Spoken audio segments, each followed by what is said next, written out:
ನನ್ನ ಎಲ್ಲ ಆತ್ಮೀಯ ವಿದ್ಯಾರ್ಥಿ ಮಿತ್ರರೇ, ಇದು ವಿಶೇಷವಾಗಿ ಅಂತಿಮ ವರ್ಷದಲ್ಲಿ ಅಂತಿಮ ವರ್ಷ 5ನೇ ಸೆಮಿಸ್ಟರ್ ಓದ್ತಾ ಇರ್ತಕ್ಕಂಥ ವಿದ್ಯಾರ್ಥಿಗಳಿಗೋಸ್ಕರ ಮಾಡಿರ್ತಕ್ಕಂಥ ವಿಡಿಯೋ. ನಾನು ಏಕೆ DCET ಬರೆಯಬೇಕು ನೋಡಿ, ಟೈಟಲ್ಲೇ ಈ ಥರ ಟೈಟಲ್ ಸೆಲೆಕ್ಟ್ ಮಾಡಿದ್ದೀನಿ. ನಾನು ಏಕೆ DCET ಬರೀಬೇಕು. ಎಲ್ಲ ಹೇಳ್ತೀರಾ, ಬಿಡಿ ಸರ್ ಇಂಜಿನಿಯರಿಂಗ್ ಹೋಗೋಕ್ಕೆ. ನೋಡಿ, ಎಲ್ಲ ದಟ್ ಈಸ್ ಓಕೆ, ಕರೆಕ್ಟ್, ನೀವು ಹೇಳೋದು ಕರೆಕ್ಟು. ನಾವು ಇಂಜಿನಿಯರಿಂಗ್ಗೆ ಸೇರ್ಕೋಬೇಕು ಅಂತಂದರೆ DCET ರೂಲ್ಸ್ ಪ್ರಕಾರ DCET ಬರಿಬೇಕಂತ ಹೇಳಿದರೆ ಅದಕ್ಕೆ ಬರೀಬೇಕು. ಹೌದು, ದಟ್ ಈಸ್ 100% ಕರೆಕ್ಟ್. ಆದರೆ ನಾನು ನಿಮಗೆ ಯಾರ್ಯಾರು DCET ಬರಿತಾ ಇದ್ದಾರೆ ಈ ಸಲ ಅವ್ರಿಗೆ ಒಂದು 2-3 ಇಂಪಾರ್ಟೆಂಟ್ ಪಾಯಿಂಟ್ಸ್ ಹೇಳೋದಕ್ಕೆ ಇಷ್ಟಪಡ್ತೀನಿ. ನೋಡಿ, ನೀವು DCET ಬರೆದ್ರೆ ನಿಮಗೆ ಖಂಡಿತ ಸೀಟ್ ಅಂತೂ ಎಲ್ಲಿ ಬೇಕಾದ್ರೂ ಸಿಕ್ಕೇ ಸಿಗುತ್ತೆ. ಅಂದರೆ ಯಾವುದೋ ಒಂದು ಕಾಲೇಜಲ್ಲಿ ಸಿಗುತ್ತೆ. ಬಟ್ ನಿಮಗೆ ಒಳ್ಳೆ ಕಾಲೇಜ್ ಬೇಕು ಅಂತಂದರೆ ನೀವು CETನಲ್ಲಿ ಒಳ್ಳೆ ಮಾರ್ಕ್ಸ್ ತಗೋಬೇಕು. ಒಳ್ಳೆ ಮಾರ್ಕ್ಸ್ ತಗೋಬೇಕಂತಂದರೆ ಚೆನ್ನಾಗಿ ಓದಬೇಕು. ಗೊತ್ತು ಸರ್, ಎಲ್ಲ ಗೊತ್ತು. ನೋಡಿ, ಇನ್ನೊಂದು ಏನಪ್ಪ ಅಂತಂದರೆ ನಿಮ್ಗೆ ಗೊತ್ತಿಲ್ಲದೆ ಇರೋ ವಿಷಯ ಒಂದು ಹೇಳ್ತೀನಿ ನೋಡಿ. DCET ಎಕ್ಸಾಮ್ಗೆ ನೀವು ಯಾವ ಥರ ಪ್ರಿಪೇರ್ ಆಗಬೇಕು ಅಂದರೆ, ಪೂರ್ತಿ ಅಲ್ಲಿ ಏನು ಸಿಲೆಬಸ್ ಕೊಟ್ಟಿದ್ದಾರೆ ಎಲ್ಲನೂ ಒಂದು ಬುಡದಂಗೆ ಓದಬೇಕು. ಯಾವ ಥರ ಅಂತಂದರೆ ನೋಡಿ, ನೀವು ಸೆಮಿಸ್ಟ್ರ್ ಎಕ್ಸಾಮ್ಗೆ ಓದಿರಲ್ಲ ಆ ಥರ ತುಂಬ ಡೀಪಾಗಿ ಓದಬೇಕು. ಸರ್ ಏನು ಓದಿದ್ರಿ ಏನು ಸರ್, ಬಿಡಿ ಅಲ್ಲೇ MCQ ತಾನೆ, ಎಲ್ಲ ಅಲ್ಲೇ ಆನ್ಸರ್ ಇರ್ತವೆ. ಮೇಜರ್ ತಪ್ಪು ಮಾಡೋದು ಡಿಪ್ಲೊಮಾ ಸ್ಟೂಡೆಂಟ್ಸ್ ನೋಡಿ ಇದೆ. ಯಾರು ಅಷ್ಟೊಂದು ಸೀರಿಯಸ್ ಆಗಿ DCET ಎಕ್ಸಾಮ್ನ ಅಷ್ಟೊಂದು ಸೀರಿಯಸ್ ಆಗಿ ಕೆಲವೊಬ್ರು ಓದ್ತಾರೆ, ಕೆಲವೊಂದಷ್ಟು ಜನ ಓದ್ತಾರೆ. ಬಟ್ ಮ್ಯಾಕ್ಸಿಮಮ್ ಸ್ವಲ್ಪ ಏನು ಮಾಡ್ತಾರೆ, ಅಲ್ಲೇ MCQ ಆಗಿರೋದ್ರಿಂದ ಅಲ್ಲೇ ಇರ್ತದೆ ಬಿಡಿ, ಯಾವುದೋ ಒಂದು ಹಾಕಿದ್ರೆ ಸಾಕು, ನಮಗೆ ಎಷ್ಟಾರ ಬರಲಿ ಬರೀಬೇಕು, ಎಲ್ಲ ಒಂದು ಕಡೆ ಸೀಟ್ ಸಿಗುತ್ತೆ ಸೇರ್ಕೊ. ಆ ಥರ ಅಲ್ಲ. ನೀವು ಏನು ಮಾಡಬೇಕು, ಆ ಎಕ್ಸಾಮ್ನ ತುಂಬ ಸೀರಿಯಸ್ ಆಗಿ ಓದಬೇಕು. Result, don't worry about the result. ನಾನು ಹೇಳೋದೇನಪ್ಪ ಅಂದರೆ ರಿಸಲ್ಟ್ ಬಗ್ಗೆ ಯೋಚನೆ ಮಾಡಬೇಡಿ. ನೀವು ಆ MCQ ಪ್ಯಾಟ್ರನ್ ಯಾಕೆ ಕೊಟ್ಟಿದ್ದಾರೆ, ನೀವು ಹೆಂಗೆ ಓದಬೇಕು ಅಂತಂದರೆ ನಿಮಗೆ MCQ ತುಂಬ ಈಸಿ ಆಗಿಬಿಡ್ಬೇಕು. ಈಗ ನೀವು ಆಯ್ತಪ್ಪ, ನೀವು DCETಗೆ ಅಷ್ಟೊಂದು ಪ್ರಿಪ್ರೇಷನ್ ಆಗಲ್ಲ, ಸುಮ್ಮನೆ ಹಂಗೆ ಸೇರ್ಕೊಬಿಡ್ತೀರ ಅನ್ಕೊಳ್ಳಿ, ನಿಮಗೆ ಅಷ್ಟೊಂದು ನಾಲೆಡ್ಜ್ ಬರೋಲ್ಲ. ಎಸ್ಪೆಷಲಿ ಮ್ಯಾಥಮೆಟಿಕ್ಸ್ ಇದೆಯಲ್ಲ, ಸರ್ ಏನು ಬರೀ 20 ನಂಬರ್ ತಾನೆ ಬಿಡಿ, ನಾನು ಬೇರೆದ್ರಲ್ಲಿ ತಗೋತೀನಿ. ಇಲ್ಲ, ಬೇರೆದ್ರಲ್ಲಿ ನೀವು ತಗೋಬೋದು. ಮ್ಯಾಥ್ಸಲ್ಲಿ ಏನು ಅಂತಂದರೆ ನೀವು ಎಷ್ಟು ಚೆನ್ನಾಗಿ ವರ್ಕ್ ಮಾಡ್ತೀರೋ ನಿಮಗೆ M3 M4 ತುಂಬ ಈಸಿ ಆಗ್ಬಿಡುತ್ತೆ. ಕೆಲವೊಂದು ಕಡೆ ಸರ್ ಈಗ ಆಟೋನಮಸ್ಸಲ್ಲಿ ಮ್ಯಾಥ್ಸೇ ಇಲ್ಲ ಸರ್, ಇಲ್ಲಿ ಇರಲಿ ಇಲ್ಲದೆ ಇರಲಿ, ನೀವು ಮ್ಯಾಥ್ಸ್ ಚೆನ್ನಾಗಿ ಓದಿದ್ರೆ ನಿಮಗೆ ತುಂಬ ಅನುಕೂಲ ಇದೆ, ಮುಂದೆ ಅನುಕೂಲ ಇದೆ. M3 ಇರಲಿ ಇಲ್ಲದೆ ಇರಲಿ, ಆಯಿತಾ. ಇನ್ನೊಂದು ತುಂಬ ಇಂಪಾರ್ಟೆಂಟ್ ಏನಪ್ಪ ಅಂತಂದರೆ ನೋಡಿ, ಏನು ಈ ನೀವು CETಗೆ ಪ್ರಿಪೇರ್ ಆಗದೆ ಸುಮ್ಮನೆ ಹಂಗೆ ಹೋಗಿ ಎಕ್ಸಾಮ್ ಬರೆದ್ರೆ ನಿಜವಾಗ್ಲೂ you are missing a very golden opportunity. ಇದೇನಂತಂದರೆ ಒಂದು ಅವಕಾಶ ನಿಮಗೆ. ಇದನ್ನು ಚೆನ್ನಾಗಿ ಓದಿದ್ರೆ ನೀವೇನಪ್ಪ ಅಂತಂದರೆ ನೆಕ್ಸ್ಟು ಕಾಂಪಿಟೇಟಿವ್ ಎಕ್ಸಾಮ್ಸ್ ಬರ್ತವೆ.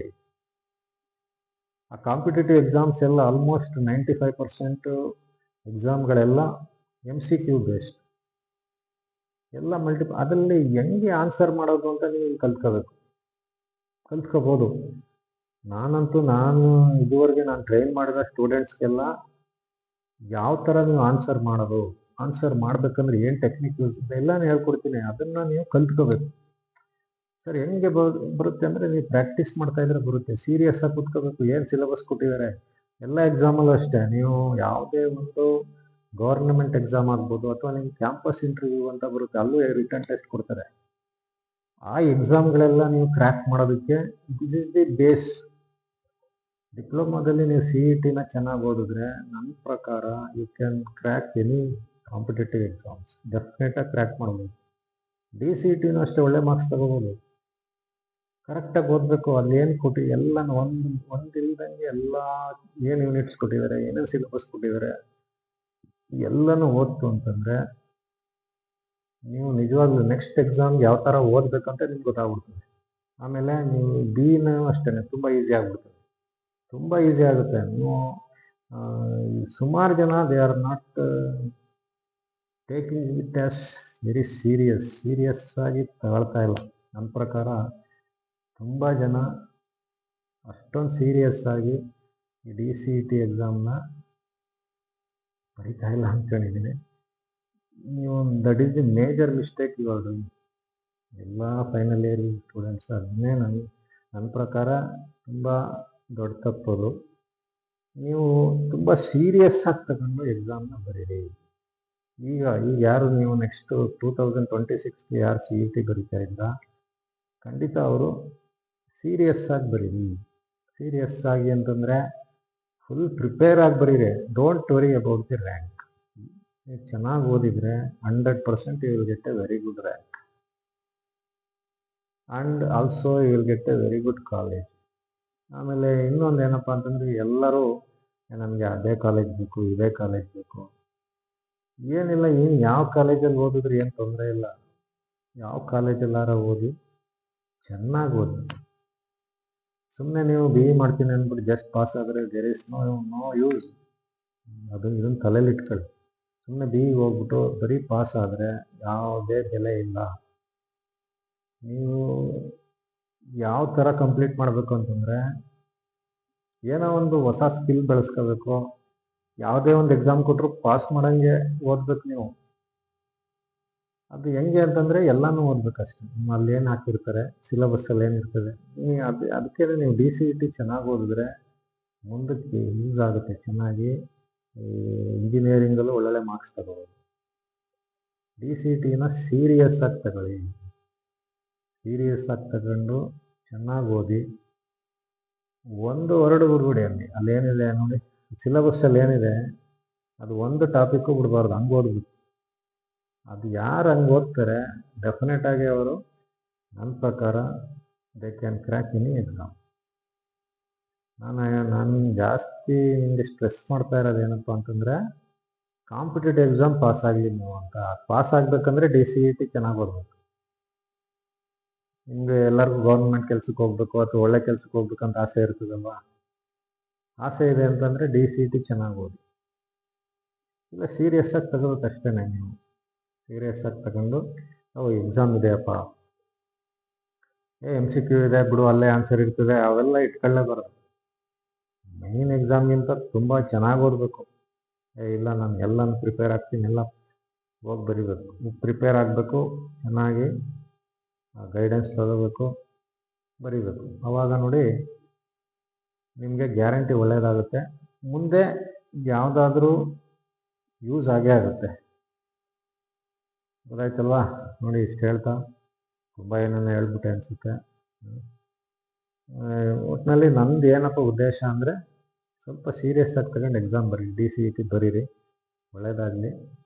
ಖಂಡಿತ ಯೂಸ್ ಇದೆ, ಖಂಡಿತ ಯೂಸ್ ಇದೆ.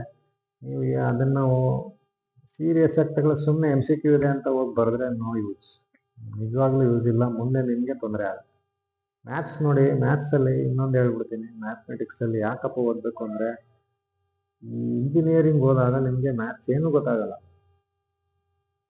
ಅಲ್ಲಿ ಏನು ಕೊಟ್ಟಿದ್ದಾರೆ ಇವೆಲ್ಲ ನಿಮಗೆ ಇಂಜಿನಿಯರಿಂಗಲ್ಲಿ ಕಷ್ಟ ಆಗಬಾರ್ದು ಅಂತ. ಕಷ್ಟ ಆಗಬಾರ್ದು ಅಂದರೆ ಇಲ್ಲಿ ಕೊಟ್ಟಿರೋ DCETಗೆ ಏನು ಸಿಲೆಬಸ್ ಇಟ್ಟಿದ್ದಾರೆ, ನಿಮ್ಗೆ ಏನು ಇಟ್ಟಿದ್ದಾರೆ ಅದನ್ನ ಕ್ಲಿಯರಾಗಿ ಅರ್ಥ ಮಾಡ್ಕೋಬೇಕು. ಅದನ್ನೇ ಇನ್ನೊಂದ್ಸಲಿ ಓದಲಿ ಅಂತಲೇ ನಿಮಗೆ CETನಲ್ಲೇ ಆ ಸಿಲೆಬಸ್ ಹಾಕಿದ್ದಾರೆ.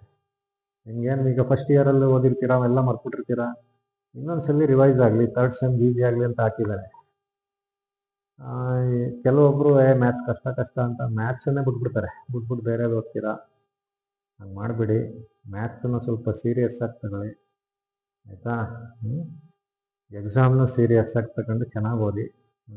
ಒಳ್ಳೆಯದಾಗಲಿ. All the best.